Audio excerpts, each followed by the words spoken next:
Perfecto, estamos. Bueno, quiero darle la bienvenida a todos quienes ya se están conectando a la sala de este octavo conversatorio que organizamos entre el Círculo de Periodistas Deportivos de Chile y la Universidad Finisterre. Hoy, bueno, con un invitado de lujo, don Fernando Palomo, nos está acompañando. Quiero también presentar al panel de expertos que van a estar conversando con Fernando en la edición de hoy, don Sergio Gilbert, director del Diplomado en Periodismo Deportivo Digital de la Universidad Finisterre, don Danilo Díaz, presidente del Círculo de Periodistas Deportivos de Chile, y hoy se nos suma Leo Burgueño, conductor del lado B, miembro también del panel del Canal del Fútbol, quien, bueno, va a estar también, digamos, ayudándonos pues con la presentación de este octavo conversatorio. De hecho, es a Leo a quien le doy el pase para que comience el conversatorio junto con don Fernando. Hola Javier, y bueno, para mí es un gusto compartir con un amigo como Fernando e invitarlo a este primer programa de Lado B, porque esto es un déjà vu, para mí es absolutamente un déjà vu. Primer programa fue con Fernando, entonces se los presento un tipo que fue deportista, que participó en el lanzamiento de jabalina, logró un récord en tu país, Javier, en Venezuela. Es hoy relator de ESPN y del FIFA. ¿Sí? Para los que juegan, no sé las edades, si están medios millennials algunos, veamos después cuando le vean las caras. Así que bueno, Fernando, un gusto como siempre y todavía recuerdo la torta que hizo tu vieja en tu casa de San Salvador. Soy yo. Qué gusto saludarles y el placer de poder acompañarles y estar con ustedes. Agradecido que puedan dedicar su tiempo, comprometido también a que su tiempo sea el mejor aprovechado, que juntos podamos sacarle jugo a los minutos que tenemos a continuación. Y déjeme decirle que también ligeramente nervioso por estar frente a tantos colegas, porque sé lo crítico que somos y cómo solemos cuestionarnos entre nosotros, pero agradecido por haber llegado acá, por su invitación, por la invitación al círculo además, y por acercarme un poco a Chile, aunque no a su frío ahora, que los fríos también yo por donde vivo los tengo bastante y cuando me alejo de ellos quiero que sea por un tiempo largo, así que espero mientras el frío llega acá en varios meses que ustedes allá lo sepan soportar de la mejor forma, así que de nuevo agradecido. Fernando, bueno, en nombre del Círculo de Periodistas Deportivos te queremos agradecer una vez más estar con nosotros y como salvadoreño te quiero preguntar yo creo el salvadoreño más famoso del fútbol, el Mágico González, mundialista de España 82, compañero del Pato Yáñez, y el Pato dice que es quizás el jugador que mejor lo asistió, el jugador que más lo entendió y quizás con el jugador que, más allá de los resultados, con el que más disfrutó en la cancha. Jorge seguro no será un modelo de profesional, pero es un modelo de persona que prefirió siempre ser feliz a su forma y no hacer feliz a los demás, viviendo de una manera en la que él no habría sido o no habría quedado personalmente satisfecho. Yo siempre le pregunté, muchas veces, no siempre le pregunto porque seguro le habría cansado, pero cuando lo veo o se da la oportunidad o lo escucho en entrevistas, incluso que le preguntan, Jorge, ¿por qué no fuiste un poco más profesional? ¿Por qué no te dedicaste a levantarte temprano, a no dormir tan tarde, a vivir la vida de un futbolista profesional? Y dice, bueno, porque de haberlo hecho no habría sido yo. Habría dejado de ser Jorge González. ¿No? Hay mucha gente que habría dejado de ser el Mágico, ¿no? Porque habría vivido la vida que otros querían que él viviese y no la suya. Y la suya le dio para hacer felices a muchos, aunque él eso no lo quería, eso no lo busca ni lo reclama. Es una persona que respeta mucho al fútbol, además. Él no habría hecho nada que hubiese faltado el respeto al juego. Se pudo haber faltado el respeto a sí mismo y lo reconoce, pero jamás habría hecho algo por faltarle respeto al juego. Y una anécdota para cerrarlo y que se entienda, muchas veces se le pide jugar partidos amistosos, así de esos partiditos entre veteranos, quizás para recaudar fondos y demás, y coincidimos en uno una vez, y se lo estábamos esperando, no, la puntualidad nunca ha sido su virtud, y lo estábamos esperando, y ya teníamos un par de minutos de estarlo esperando, y bueno, lo vemos llegar, y hay jolgorio, porque hay alegría al verlo ahí, y empieza uno, ya, esto no hace muchos años, ¿no? 40 años habría tenido yo, 7 años atrás quizá, y empezamos a molestar entre todos, lo que íbamos a jugar un partidillo de fútbol, y Jorge pidió calma, seriedad, porque lo que íbamos a jugar era fútbol, no era una fiesta. Y eso ya con viejos, gordos, panzones y todo lo que quieran, y ahí me entró la idea, Jorge no bromea con el fútbol, por mucho que sean una cosa de 15 minutos cada tiempo, ¿no? Mira, hola Fernando, ¿cómo estás? Para mí también es un placer saludarte y agradecerte porque estés con nosotros. Y, y bueno, para las que están acá, tú eres una figura cercana, alguien que está habitualmente con nosotros. Es rara esta situación porque no conocerte, claro, la voz, pero uno va adquiriendo, digamos, hasta esta cercanía con estos personajes que en realidad están muy lejos de nosotros, pero que en realidad nos acompañan todos los días. Y eso es lo primero que se me viene a la mente, Fernando, es si tú tienes la conciencia de eso. Estamos en una época en que la comunicación es algo instantáneo, es lo que llamaba McLuhan de la aldea global, digamos, en que estamos todos en la misma carretera informativa. ¿Tú te has percatado en tu práctica profesional esta cercanía que han logrado con millones y millones de personas, o es algo que tú ni siquiera lo imaginas cuando trabajas? No lo imagino, Sergio, porque no lo tengo enfrente día con día, por fortuna, y eso me ayuda a mantener los pies en la tierra, porque uno se mete en esto por la alegría, el placer que le da la posibilidad de volcar una pasión para contar historias, aunque solo me escuche mi mamá. A mí me apasiona contarlas y contar historias hoy hice Torino-Genoa, por ejemplo, Torino-Genoa. No será el partido de mayor atractivo ni rating que se pueda ver, y menos cuando competís con el final de la Liga en España y demás.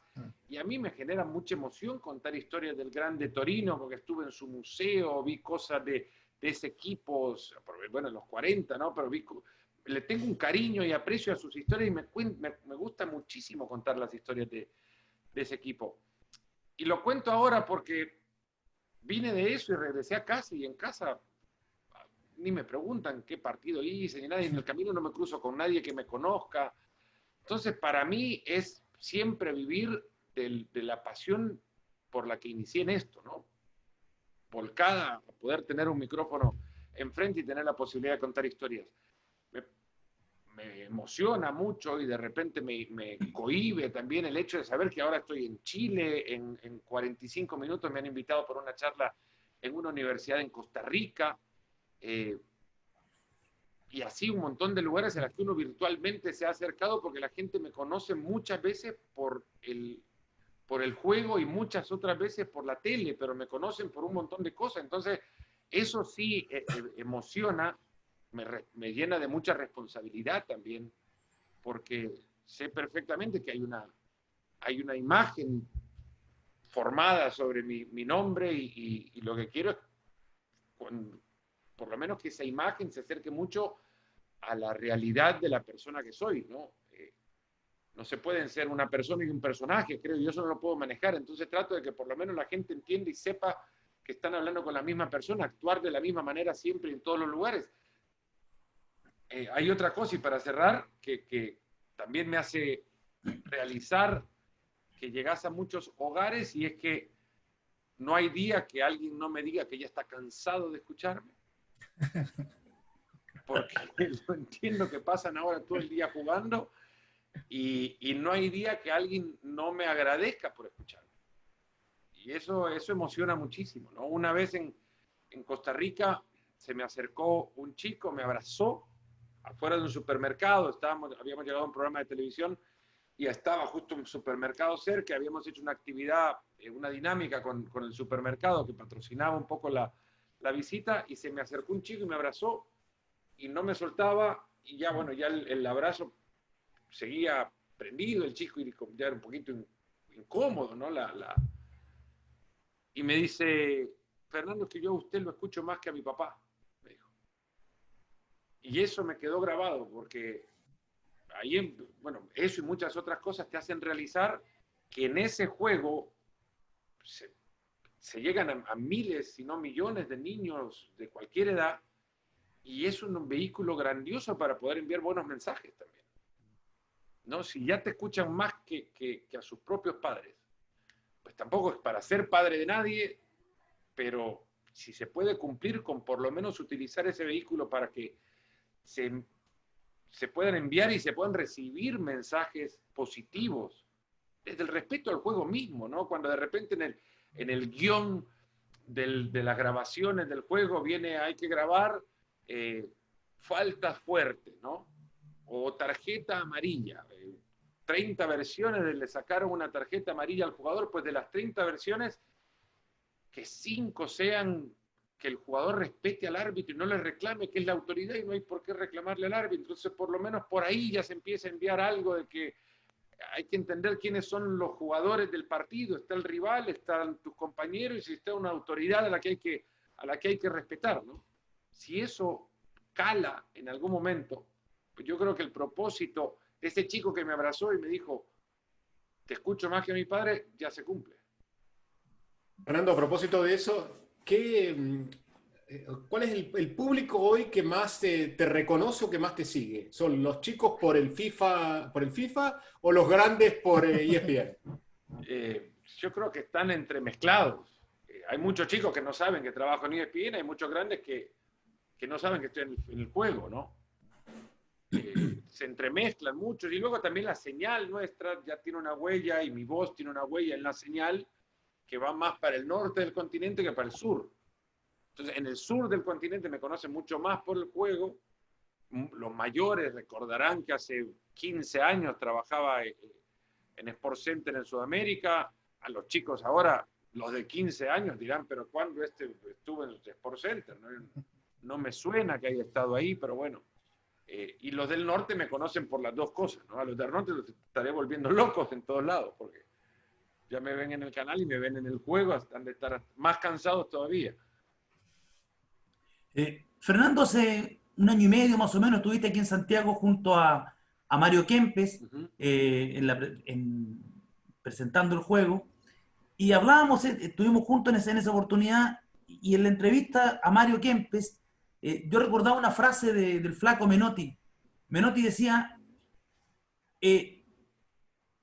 mano a mano, Kempes, Maradona, no sé por quién me decido.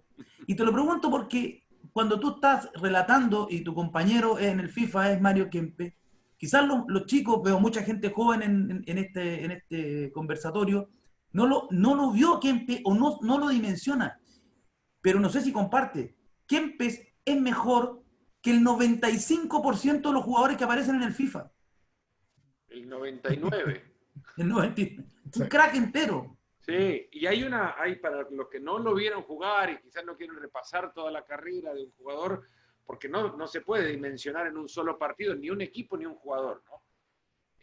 Pero Mario era muchísimo lo que fue Mario en el segundo tiempo extra de la final del Mundial. Quienes le vieron jugar, yo no le vi su carrera, estaba muy chico para verle jugar y además sus partidos del Valencia no llegaban a El Salvador y mucho de lo que vi, lo vi ya después, pero lo que vi después era muy parecido a esos 15 minutos del segundo tiempo extra de la final contra Holanda. Porque creo, reflejo gráfico de la frase "se puso el equipo al hombro" cabe perfectamente en esos 15 minutos. Mario era capaz de recuperar la pelota, era capaz de sacar la pelota del arco, pelearle en la mitad de la cancha, cobrar la falta de la mitad de la cancha, jugarle y combinarse en una pared con Bertoni para clavar un gol en una sola jugada. Tenía un reconocimiento de cancha, de espacio, de tiempo y espacio, antes de que se hablase de fútbol total. Y bueno, en esa época ya se hacía, pero pero antes de que se reconociera el fútbol de posición como ahora se habla tanto de eso con Guardiola, con el Ajax, con tantos otros técnicos, de Servi, por ejemplo, ahora con el Sassuolo, el Atalanta, que juegan tan bien al fútbol. Ese juego de reconocer a dónde ir, Mario ya lo sabía. Son de los jugadores a los que les pregunté, ¿vos de qué jugabas? Yo jugaba. Pero porque jugar es mucho más que la posición. Estar es mucho más que ser lateral, ¿no? Porque vos que sos lateral derecho, que hay alguna frontera, como que te ponen un collarín de esos de verjas eléctricas para los perros, ¿no? Que cuando cruzás te da shock. Si que sos lateral derecho, sí, soy lateral derecho. Y si te toca hacer 5 en algún momento, ¿qué haces? ¿Te perdés? ¿O no sabes cómo se juega? ¿No? Entonces yo prefiero más aquellos futbolistas que te dicen que sos jugador. Yo estoy ahí en la cancha, ¿no? Y Mario era de esos también. Goleador, y muchos te dicen 9, porque terminó goleador del Mundial. Y es goleador, uno de los máximos goleadores del Valencia. Es el primero en decirte que el peor partido que jugó fue uno que jugó de 9. En una final de Recopa contra el Arsenal. Di Stéfano era el técnico del Valencia y lo ponen de 9. Dicen, estos ingleses saben que vos sos goleador y van a pensar que sos centrodelantero, porque así son. Y lo puso ahí arriba, se pegó una aburrida de 120 minutos y el penal, que pateó el berró. El Valencia salió campeón igual. Pero el peor partido jugó en una posición en la que todo el mundo creía que jugaba y Mario no se sentía 9. Era goleador nada más. ¿No? Y cierro, porque si no, Leo me conoce, podemos hablar días de Mario, con algo que don Alfredo Di Stéfano dijo, y que don Alfredo Di Stéfano, para mí también, habiendo visto muy poco de su carrera, pero suficiente para dimensionarlo, por lo menos tener un contexto de lo que era para mí el verdadero futbolista, por definición, capaz de hacer todo lo que un futbolista puede hacer en una cancha. Quitar, aguantar, repartir, ahí a donde fuera, ¿no? Y don Alfredo le preguntaron antes del Mundial del 78 qué jugador del Mundial él creía se parecía más a él. Dijo, Kempes. Con la diferencia que Kempes corre como Juan Torena. Si ustedes no lo escucharon, Alberto Juan Torena fue campeón olímpico de 400 metros y 800 en Montreal 76. Le decían el caballo, porque tiene una zancada de caballo de carrera maravillosa. Mario era eso también. Mira, Fernando, todos los que estamos acá, o por lo menos los que estamos a la vera del periodismo deportivo, llegamos a esto por una pasión, es decir, porque se nos formó una pasión en algún momento de la vida por el deporte. Tú lo hiciste directamente, además, a través del deporte, de hacer deporte, de practicar deporte. Pero siempre se nos pregunta, y uno se pregunta más en personas como tú, que está ya habitualmente en contacto con las grandes competiciones. ¿La emoción permanece? ¿Existe ese fuego que nos hizo ser periodistas deportivos cuando ya estamos todos los días hablando de esto, cuando se nos exige una cierta frialdad de análisis? ¿Cómo decirle a los muchachos que están estudiando, digamos, y que quieren ser periodistas deportivos, si esta pasión que hoy tienen y que nosotros hemos tenido desde siempre, se puede o no se puede mantener? Tú, para ti, ¿sigues teniendo ese fuego que te hizo llegar al periodismo deportivo? Sí, y creo que ahora, más que antes, o antes creía tener digamos, el envase de la pasión, creía tenerlo lleno. Ahora creo que es un envase más grande todavía. Yo entré a esto por la pasión misma, ese es el hilo conductor de toda mi vida, digamos. Fui apasionado desde pequeño a conocer del deporte, porque conocí del deporte, me metí a practicar el deporte, habiendo soñado con ser futbolista, pero habiendo sido limitadísimo para eso. Cuando me preguntan, ¿jugaste al fútbol? Yo le digo, bueno, sí, jugué, pero en el colegio me digo, no, ese es jugar a la pelota, al fútbol no jugué nunca. jugué a la pelota, ¿no? Pero me metí al deporte y a practicar lanzamiento de jabalina por pasión, no por bueno, no porque era buen atleta ni que tuviese condiciones naturales para hacerlo, pero quería explotar y explorar el mundo de los deportistas y terminé siendo medianamente competitivo, digamos, no top mundial, pero sí estuve en campeonatos del mundo y en grandes competencias, con un amigo chileno además, con Rodrigo Zelaya, que por años tuvo el récord nacional de Chile en lanzamiento de jabalina, no sé si todavía lo tiene Rodrigo o no, pero entrenábamos juntos muy a menudo. Y cuando entré a esto del periodismo, o de la comunicación, digamos, me dediqué ya de lleno a eso cuando encontré que en este ámbito podía reemplazar la pasión que el atletismo me daba también como deportista. Entonces, eso, digamos, sirvió como combustible para no corregir, porque no creo que sea un error, pero sí para llenar el vacío académico que significa no haber estudiado comunicación ni periodismo. Yo estudié economía y marketing. Entonces, la pasión misma fue la que me llevó a respetar la profesión desde sus principios, desde su estructura, desde su estructura misma y desde sus principios y valores, incluso hasta más que aquellos que estudiaron por creer que llenar ese espacio académico es mi obligación con el estudio diario de la profesión misma. Y cuando llego a las oficinas del canal o cuando tengo que hacer algo incluso desde casa, que hemos hecho muchísimo, me siento un afortunado por hacer lo que a mí me gusta.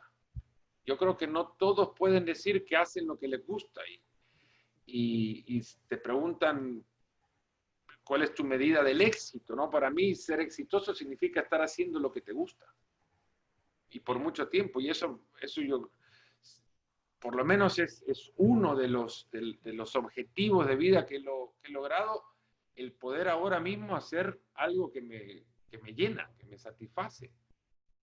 Notable. Mira, vamos a empezar con la ronda de preguntas porque igual estamos cortitos de tiempo. Fernando tiene que ir a grabar ahora. Vamos a partir con Carolina Muñoz. Dice Fernando, un gusto. ¿Cómo ves la presencia femenina en el periodismo deportivo? ¿Sientes que se le da espacio a esas voces? Y además apunta, no, el récord nacional lo tiene, de lanzamiento de jabalina lo tiene ahora Ignacio Guerra con 78-69. Mira, dato interesante. Entonces, se le fue a Rodrigo ya entonces el récord. Sí, ya no fue de Rodrigo.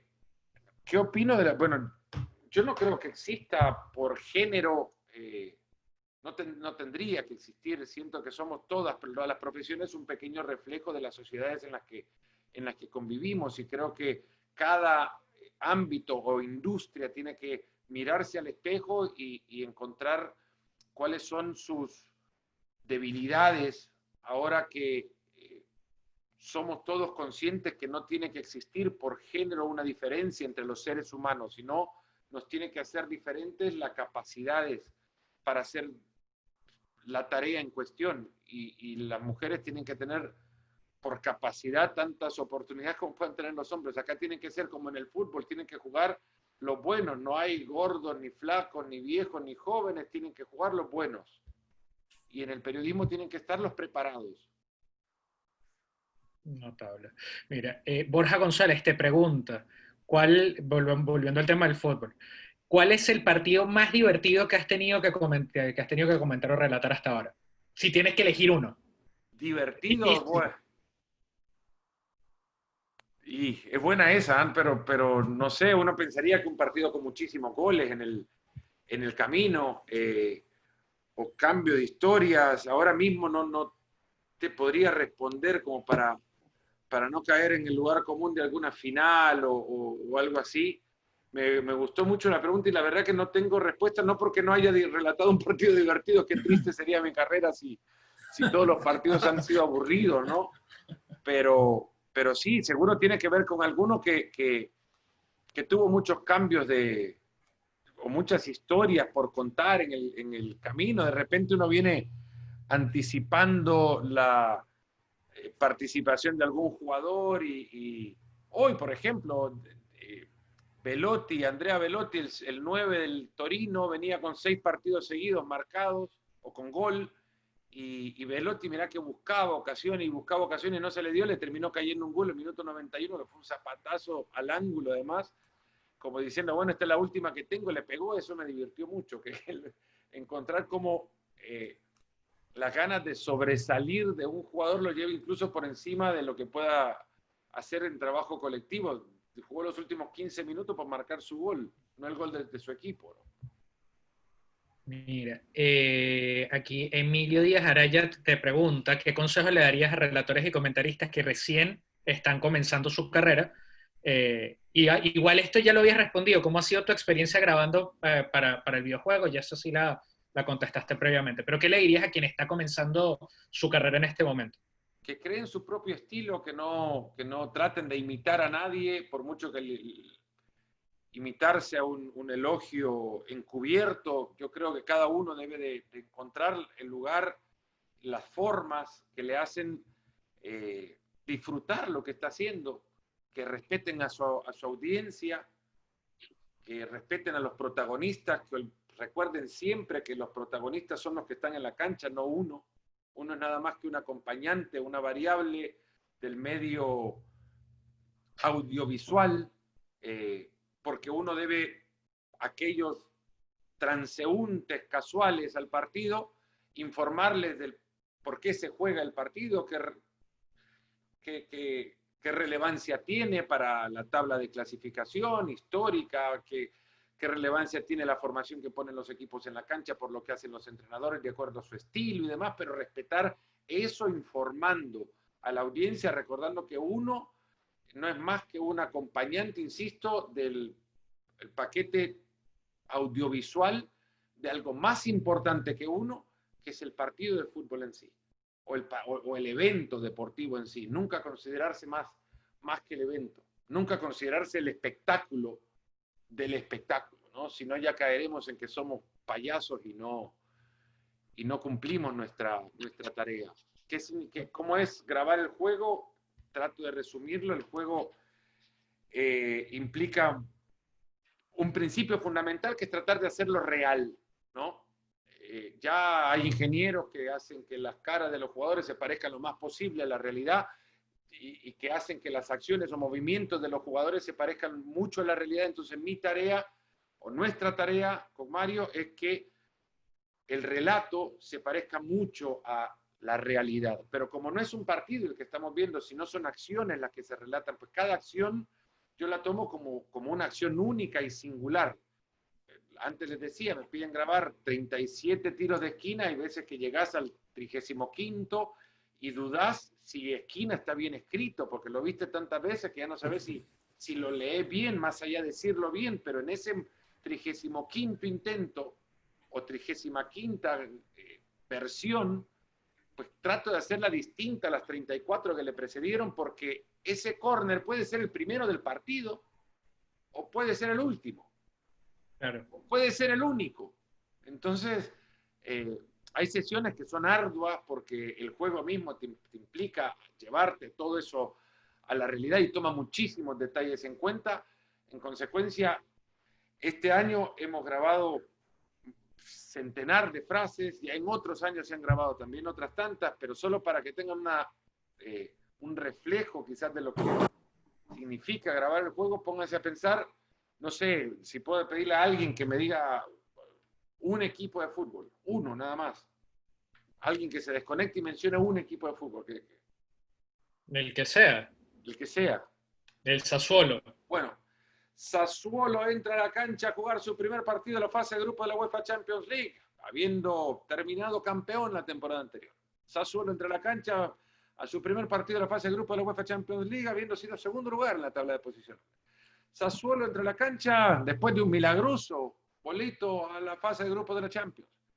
Primer partido para el Sassuolo. Sassuolo entra a la cancha para su segundo partido de Champions después de haber perdido el primer partido. Sassuolo entra a la cancha para su segundo partido de Champions después de haber empatado su primer partido. Complicado el panorama para el Sassuolo porque ahora entra a la cancha para jugar su segundo partido después de haber perdido en el debut. Extraordinario. Entonces ahora ponete a pensar, eso no lo grabo a esa velocidad ni mucho menos, ¿no? No, por supuesto. Pero es un reflejo de que al Sassuolo se le pone el Inter, el Milan, la Juve, el Atalanta, etcétera, etcétera, y todos con el mismo escenario. Entiendo. Y después va a haber un partido donde el Sassuolo tiene que ganar con diferencia de gol. Lo pienso y me da dolor de cabeza. Por ejemplo, perdón, la frase que contaste, la frase de que le tiró con un peluche, es una de las últimas que grabaste. No sé si fue de las últimas, Leo, pero el mejor de los sentidos, o la mejor manera de hacerlo entender, quizás de que surgió porque ya se me habían acabado las formas de decir que al arquero le había llegado un disparo suave. Y la dije, jamás la había dicho en partido, digamos, un relato de ESPN ni nada, y la dije como que, bueno, para llenar la cuota, ¿no? Y sale el juego y demás, y pasan unas semanas, y alguien en Twitter o de alguna manera se comunica conmigo mientras estoy al aire, y me dice, tira la frase del peluche. Yo no me acordaba que... Entonces, le habré preguntado al productor del juego, buscame en qué momento dije peluche y en qué contexto, que no me acuerdo. Entonces me va tiro suave al arco, mira, ya me acordé, y en el siguiente partido al aire en la tele, tiró un peluche, ¿no? Y después quedó. Son de esas cosas que no ni diseñar ni estudiar, son golpes de casualidad que a la gente le gustó. Yo todavía me pregunto por qué semejante bobada le terminó gustando, pero... Es difícil saber. Si me pueden mandar lista de otras cosas que funcionen así, a mí no se me ocurren. Extraordinario. Mira, Gabriel, en esta misma onda de las grabaciones, Gabriel Sandoval te pregunta, además de saludarte, te dice cuál es el nombre o apellido más difícil de pronunciar en alguna transmisión o grabando para el juego. Bueno, alguna vez jugaron... este central que jugaba en el Schalke... Papadopoulos y Papastatopoulos. Son distintos de la selección griega los dos. Son, claro, jugaron la Euro del 2000. La que ganaron. Sócrates, no era el... Sócrates la Euro del 2008, claro. Los dos eran los centrales. Más creo que a Papadopoulos lo echan en el primer partido.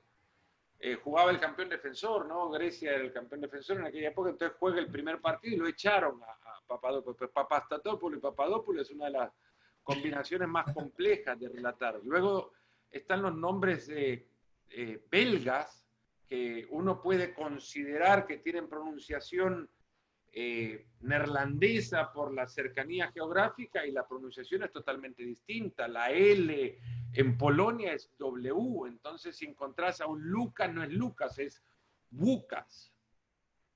O sea, de pronunciaciones, ahí sí soy extremadamente detallista. Una anécdota nomás, Shaqiri no es Shaqiri, es Serdar Šaširi. ¿Por qué? Una vez fui a un partido del Bayern Múnich, jugaba Šaširi en el Bayern Múnich de Guardiola, y le hace una pregunta a un periodista albanés, que es el origen de la familia del suizo Serdar Šaširi, ¿no? Entonces le hace una pregunta y le cuestionan a Guardiola, ¿jugará Šaširi mañana? Una cosa así. Y Guardiola frunció el ceño, como diciendo, ¿quién? Dijo el periodista Shaqiri, pero ustedes lo llaman Shaqiri, pero la pronunciación es Šaširi. Me le acerqué y me corroboró esa... De ahí en más le dije así, ¿no? Y una vez lo agarré a Šaširi y en 30 segundos le expliqué quién era, por qué le estaba preguntando, por qué lo detenía efusivamente. Tenía un compañero al lado y le digo, te prometo lo que quiera, que la pronunciación es tal. Porque no me cree, ¿no? Por ahí de repente soy la única persona que le llama como le llama, pero lo seguiré haciendo así, porque creo que el apellido, los nombres de los jugadores hay que pronunciarlo como los jugadores se los dicen, no como uno quiere decir. Hay quien dice, no, pero vos llamarlo, no sé, hay jugadores, ahora no recuerdo quién, dice, no, mi apellido se pronuncia, Haaland, por ejemplo, Erling Braut Haaland, que ha salido ahora y todo el mundo lo menciona. Él mismo dijo, como le preguntaron, ¿cómo se pronuncia tu apellido? Erling Braut Haaland, pero acá le dicen Haaland, así que digan Haaland si quieren. No, Haaland, porque vos te apellidás Haaland. Y vos te llamás como te llamás. Entonces, para mí eso es una casi cuestión de honor, digamos. Y a veces llamo a los del juego y les digo, en temporadas en las que no se graba, les pido que por favor me den una sesión porque tengo que corregir tantos nombres que he pronunciado mal. El arquero del Valencia, por ejemplo, Jaume Domenech. Claro, se escribe Jaume. Jaume. Jaume le dicen, ¿no? Pero es Jaume. Claro, porque uno lo lee en castellano, pero no es, Claro. el apellido, la grafía no es castellana, es catalana. Exactamente. Bueno, y los nombres nuestros en América son muy, pero jodidos también. Porque, qué sé yo, andate 10 años para atrás, no, o más, ¿no? Si te ponen la tarea de grabar a James Rodríguez. James. Y no sabes, ¿no? James. Entonces, y hay mucha... a mí me ha tocado llamar muchas veces a Colombia, a Ecuador, para ver cómo se pronuncian los apellidos de los jugadores. Mire, vamos a la última tandita porque sé que ya nos quedan 5 minutos nada más. Te pregunta Yerko Ávila, ¿te gustaban o te gustan las revistas deportivas impresas en papel? O sea, Sí. por ejemplo, tenemos en España y aquí en Latinoamérica hubo, de hecho, Don Balón, El Gráfico en Argentina, no sé en El Salvador si existían, Sí, seguramente. bueno, yo aprendí a leer por el gráfico. Bueno, Aprendí a leer. Mis hermanos compraban el gráfico en una farmacia que no sé de quién era, de propiedad de quién era, pero era seguro aficionado al fútbol argentino. Compraban 3, 4, 5 gráficos que los mandaban por vía aérea y una semana más tarde llegaban a la farmacia y esos 3, 4, 5 gráficos, uno siempre terminaba en la casa, así que tengo gráficos de los 70s y fui recolectando de mis hermanos todas sus colecciones, los que podían guardar todavía, y los tengo conmigo. Tengo cajas de Sports Illustrated de Estados Unidos, de 442 de Inglaterra, de World Soccer, cada vez menos, debo admitirlo, pero sí guardo periódicos viejos. Sería, si encontrara la tarea que me pague bien por vivir en una hemeroteca, sería feliz. Viviría con alergias nada más, pero sería feliz. extraordinario. Mira, hay una acá, y esta me parece bien importante. Fernando Rutia te pregunta, ¿qué tan complejo es relatar en inglés con la misma pasión que lo tienes que hacer en español? Que no cuento con el vocabulario tan amplio como que tampoco considero que tengo un vocabulario amplio en castellano, pero no cuento, obviamente, porque no es mi lengua, en inglés con el vocabulario amplio que me permita volcar todo lo que pienso con el mismo grado de emoción, si se quiere, literaria, aunque no tampoco soy ningún dotado en literatura, pero sí me encanta vestir el escenario con las palabras correctas, y hay veces sí me genera frustración el no poder encontrar la palabra precisa en el momento indicado para poder decir lo que quiero decir. Por ejemplo, en México tenía que ganar un partido contra Panamá en el 2013 para seguir con chances todavía de clasificar al Mundial de Brasil. No lo estaba haciendo. Raúl Jiménez, el del Wolverhampton ahora, mete un gol de chilena. Yo estaba en el Estadio Azteca, habían 100.000 personas cuando menos. Siempre que se juega un partido en el Azteca uno cree que hay 100.000. Quizás había menos, pero déjenme creer que había 100.000 personas. Y metió un gol de chilena espectacular. Yo antes de decir nada que arruine la jugada, lo grité y me callé. Porque no tenía palabras en inglés para decir en el momento ese algo que fuera justo al escenario, ¿no? Era como lo habría dicho en español quizá, era con un pincel borrar un drama, ¿no? Pero eso en inglés no se me habría ocurrido en ese momento. Entonces la gente gritó, yo creo que era mejor vestido eso, ¿no? Bueno, ya se nos hizo la hora. Tenemos, una más. alcanzamos una más. Mira, esta la han hecho 3 veces y, o sea, habitualmente filtro de otra forma, pero ahí Diego está muy interesado en saber, como jugador de FIFA, que le expliques de dónde viene la expresión cuando le tiran un oso pero con garras. A Marito también, seguro. Yo tiré lo del peluche y lo habré dicho tantas veces en la grabación. que Mario dijo en ese momento, ya basta con el peluche, ¿cuándo le van a tirar un oso, no? Vamos a ver.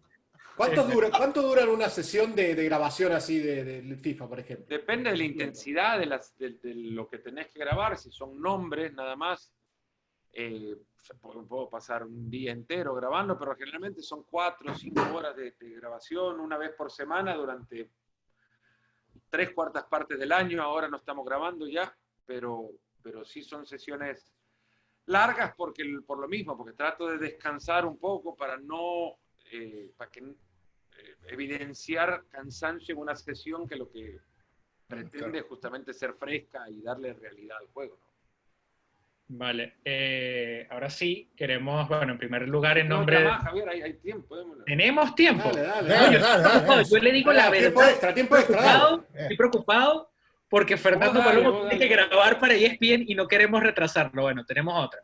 Aquí está. Sergio Musella, sí, mi hermano, pregunta, mire, usted en el año 98 dejó un récord de lanzamiento de jabalí en los Juegos Centroamericanos de Maracaibo. Nosotros somos venezolanos. No sabía. No se notaba. No se acordaba de eso. La pregunta es, ¿en qué momento? Y esto se topa también con algo que dijo en el lado B y le respondió a Leo cuando lo entrevistó, es ¿en qué momento se da cuenta que fue un acierto seguir su carrera periodística y, digamos, dejando atrás esa práctica deportiva? Me lesioné en el 99. Me lesioné en el 99, ya empezaba a trabajar, empezaba a recibir los frutos del trabajo, digamos, y ya cuando me quería recuperar o tenía que recuperarme físicamente, ya no tenía ese fuego por ir a las sesiones de terapia y sí me llamaba muchísimo ir a una cabina a relatar. Entonces, cuando en ese momento naturalmente no se apagó el fuego, sino simplemente cambió de color, no.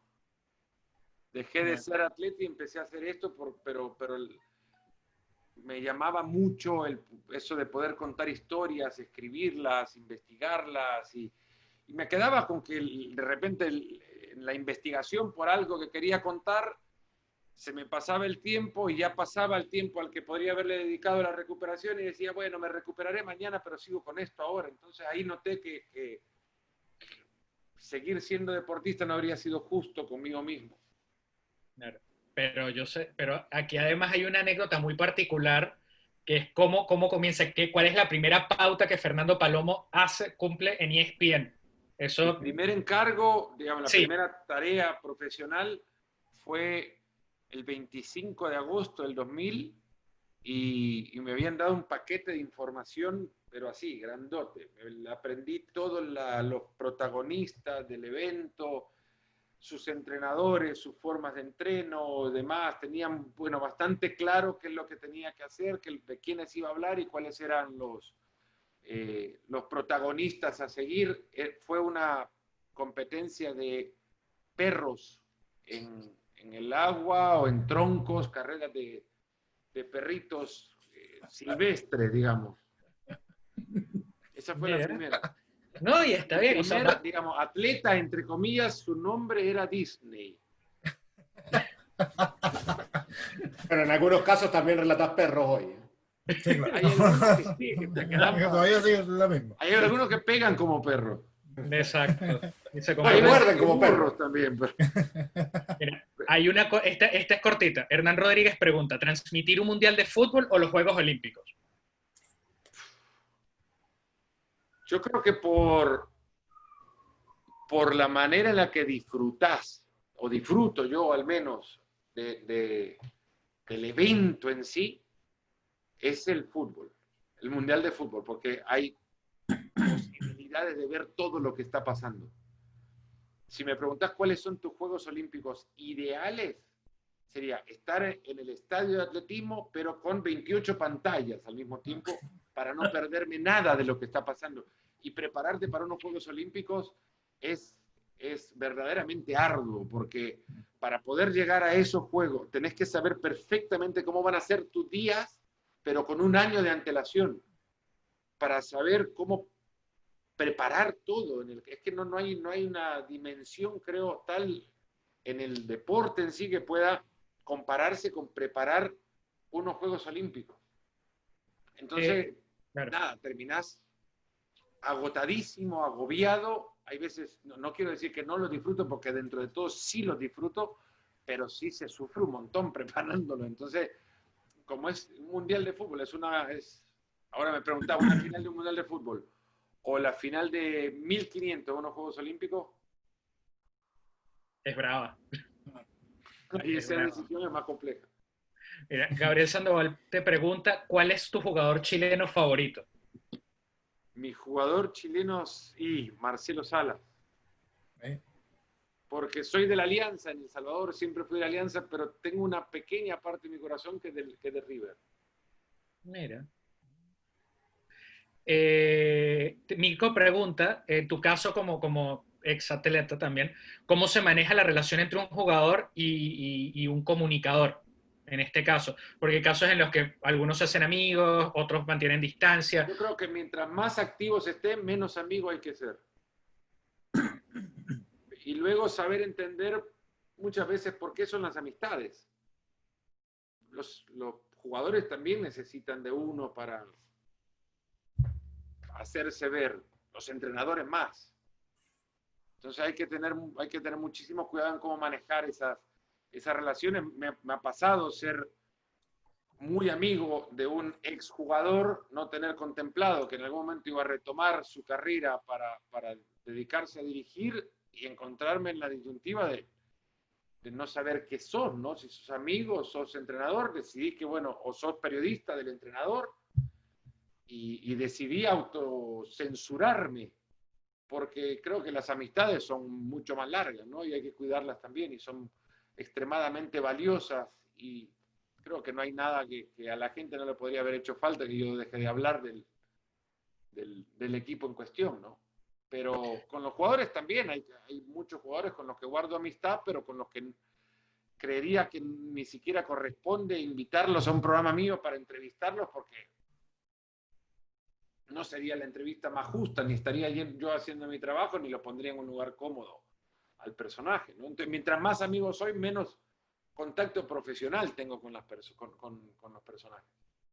Mira, Jorge Parragués te pregunta, bueno, igual yo sé que, por ejemplo, tú has trabajado con la NFL, ¿te han propuesto recientemente o más atrás ser la voz de algún otro juego deportivo? Por ejemplo, la NBA solamente ha sido con el caso del fútbol y en el caso de ESPN, fútbol y NFL eventualmente.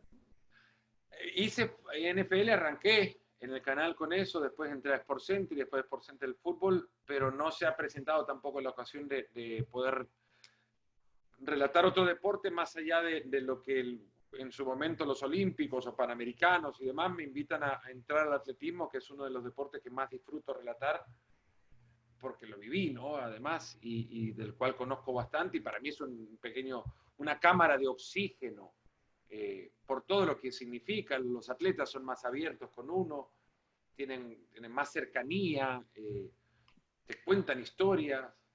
No quisiera que el fútbol fuera como la Fórmula 1. No sé si han visto el documental de Netflix de la Fórmula 1. Sí. Ahí los personajes dicen todo. Se puede tener a alguien al lado incluso y hablar de la persona que está al lado sin problema alguno.